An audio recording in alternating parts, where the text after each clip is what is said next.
Hey, you guys, welcome back to Crime Immemorial. In England in the 1920s and 1930s, there was a very small but quite horrific trend in a very particular type of crime in which murder victims were dismembered and stashed inside trunks, some of which were discovered at train stations. Though these murders were ultimately found to be unrelated, the bizarre series gave the seaside town of Brighton the temporary but somewhat dubious distinction of the Queen of Slaughtering Places, even though the first crime in the set actually took place about 50 miles away in London. This is the case of the Brighton trunk crimes.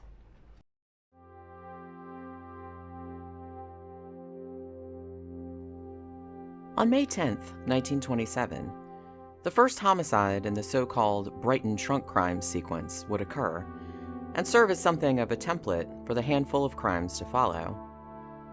On that late spring day, workers at the Charing Cross train station in London were alerted to a foul odor emanating from a large black trunk in the left luggage department. Upon opening the trunk, staff members discovered, to their horror, that it contained the remains of a dismembered woman, whose body parts had all been separately wrapped in brown paper and tied with string. The victim's purse and shoes were also found with the body, along with some other items of clothing. Forensic pathologist Sir Bernard Spilsbury was brought in to perform the post-mortem on the remains. Spilsbury, as it happened, was already well known in investigative circles for consulting on the infamous 1910 case of murderer Dr. Hawley Harvey Crippen, who was hanged for poisoning his wife and concealing her body beneath the floor of his basement. According to Spilsbury, the woman in the trunk at the Charing Cross station had likely been dead for approximately 2 to 3 weeks by the time she was found. He further concluded that the victim was probably in her 30s and had been suffocated to death. A laundry tag on one of the pieces of clothing found inside the trunk led police to the Chelsea residence of a woman named Mrs. Holt, who informed investigators that the body in the trunk belonged to a woman who had once worked for her as a cook. This woman went by the name of Mrs. Rolls, though her real name was found to be Minnie Alice Bonati. Mrs. Holt went on to say that Minnie had left her Italian husband some time before, and made ends meet by working as a domestic servant and supplementing her income through prostitution. Minnie had been living with a man named Mr. Rolls and had been using his name. As detectives looked into these claims, they ended up in Westminster and particularly focused on a 35-year-old man named John Robinson, who rented 2 rooms on a street called Rochester Row. Robinson had been operating as an estate agent out of these rooms, but had told his landlord that he had gone bankrupt and subsequently left his offices on May 9th, the day before Minnie Bonati's dismembered body was discovered.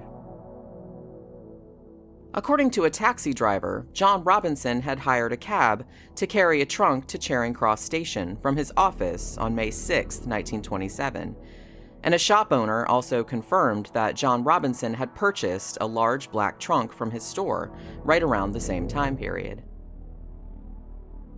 Upon a search of Robinson's rental, police found that the entire flat had been scrupulously cleaned, but a closer examination uncovered a small amount of blood on a matchstick in the garbage can.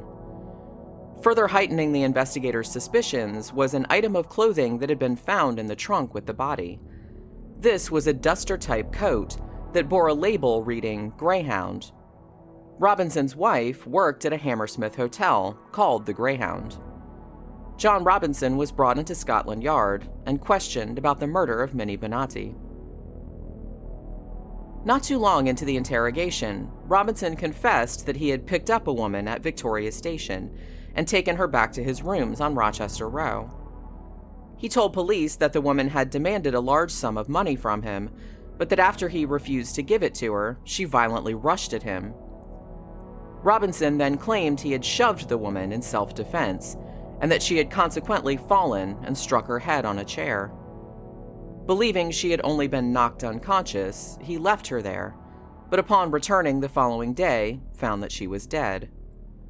Not sure what else to do, and thinking that no one would believe that the death was accidental, he bought the trunk and a knife, cut up her body, placed it in the trunk, and abandoned it at the Charing Cross station.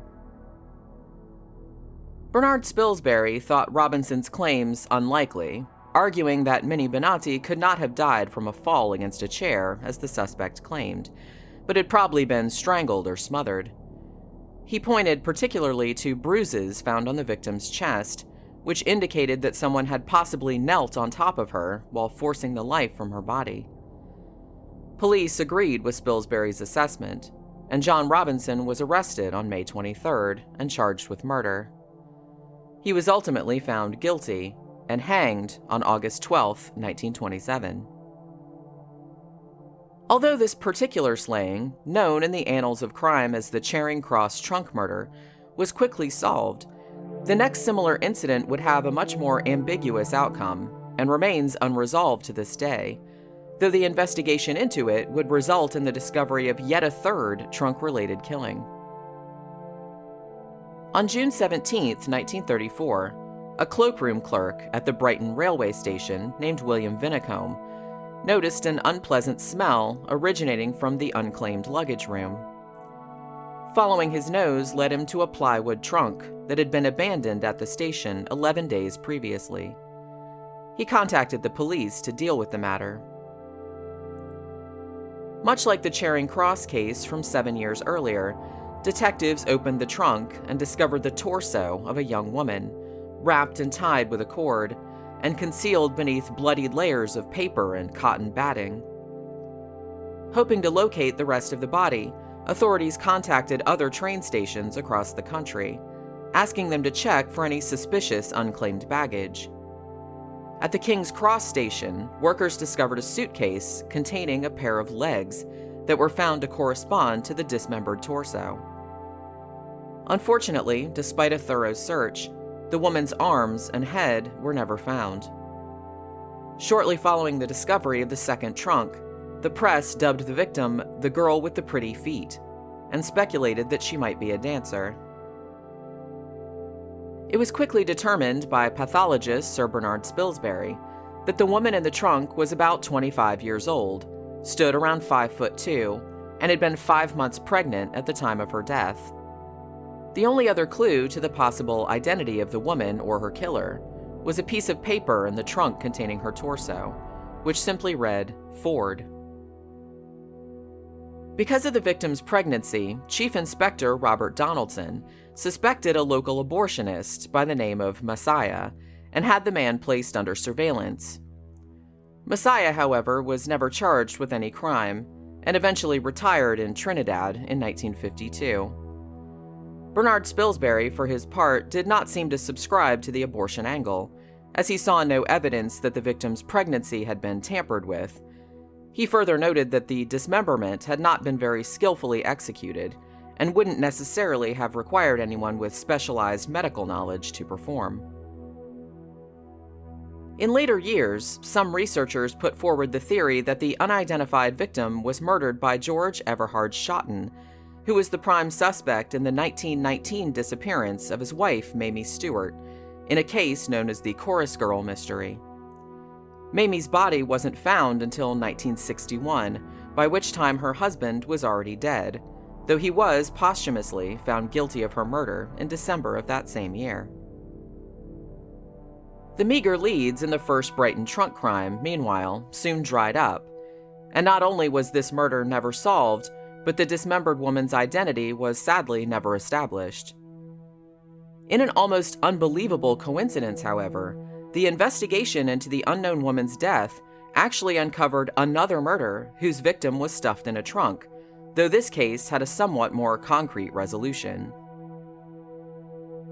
In their quest for information about the torso in the trunk, police were searching all the houses within a few miles of the Brighton railway station, and on July 15th of 1934, in the house located at 52 Kemp Street, they noted an unmistakable odor coming from a bedroom. Tracing the smell to a trunk at the foot of the bed, investigators opened the lid, only to discover the dead, but still intact, body of a woman. It didn't take long for the victim to be identified as 42-year-old Violet Kay, a dancer and sex worker who lived in Brighton with her much younger lover, 26-year-old Tony Mancini. Mancini, who worked as a bouncer and waited tables, had a criminal record for minor charges, such as loitering and theft. He'd also operated under several different aliases, such as Jack Notire, Tony English, and Hyman Gold. His real name, detectives discovered, was Cecil Lewis England. He and Violet had lived as a couple since 1933, at various addresses. When investigators began delving into his relationship with Violet, numerous red flags began to appear. According to witnesses, the pair's romance was rocky, and on May 10th of 1934, there had been a violent argument between them that took place in front of the Skylark Cafe, where Mancini worked as a waiter. Violet, who was reportedly drunk, accused Mancini of having an affair with a teenage co-worker named Elizabeth Attrell. After this altercation, Violet was evidently never seen alive again. Even more suspiciously, on the following day, Tony Mancini told several acquaintances that Violet had left him and gone to Paris. Mancini even gave some of Violet's belongings to Elizabeth Attrell and wrote a postcard to Violet's sister-in-law that simply read, "Going abroad, good job, sail Sunday, will write, Vi." It was later established that this postcard had been written after Violet was already dead. Before Violet's body was found in the trunk, Tony Mancini had been questioned about her disappearance and had subsequently attempted to skip town. He was picked up in southeast London in short order, however, and once Violet's remains were discovered at the Kemp Street address where Mancini had been living, he was charged with her murder. It turned out that Mancini had simply thrown a cloth over the trunk containing the body and had been using it as a coffee table for 2 months, despite the overwhelming stench causing complaints from guests who visited him. Tony Mancini was put on trial on December 10th of 1934. Mancini's lawyer argued that Violet Kay had been an alcoholic and a heavy morphine user and could have fallen in a drunken stupor, after which Mancini unwisely decided to conceal her body rather than report her accidental death to authorities. Though this explanation seemed a tad far-fetched, it apparently introduced enough reasonable doubt in the minds of the jury, and Mancini was acquitted only 4 days after the trial began. Decades later, in 1976, a then 68-year-old Mancini came forward and confessed that he had killed Violet, but that he had done so inadvertently during a particularly violent argument in which Violet had been the instigator. Since it was ruled that he couldn't be tried for the crime again, he remained a free man and died not long after making this pronouncement. His guilt or innocence was never established with any certainty, and no evidence was ever uncovered linking him with the earlier trunk murder of the girl with the pretty feet, whose murder has never been solved. The fact of these 3 unrelated murders coming to light due to the weirdly specific circumstances in which the bodies were found is certainly a fascinating historical anomaly, and probably unprecedented in all of the records of British crime. Incidentally, there was a much earlier Brighton trunk crime that had been all but forgotten until the 1930s murders brought it back into the spotlight. In that case, which occurred in 1831, a man named John Holloway murdered his wife, Celia, who worked as a painter on the Chain Pier, then stuffed her body into a trunk, which he then buried in Preston Park. Holloway was ultimately found guilty and hanged in December of 1831. Thank you as always for watching. Remember to like, share, and comment if you enjoy the content, and please subscribe to the channel if you haven't already. Also, don't forget to check out crimeimmemorial.com, where I post lots more written content about unsolved murders and occasional updates on cold cases. I'll see you guys again on the next one.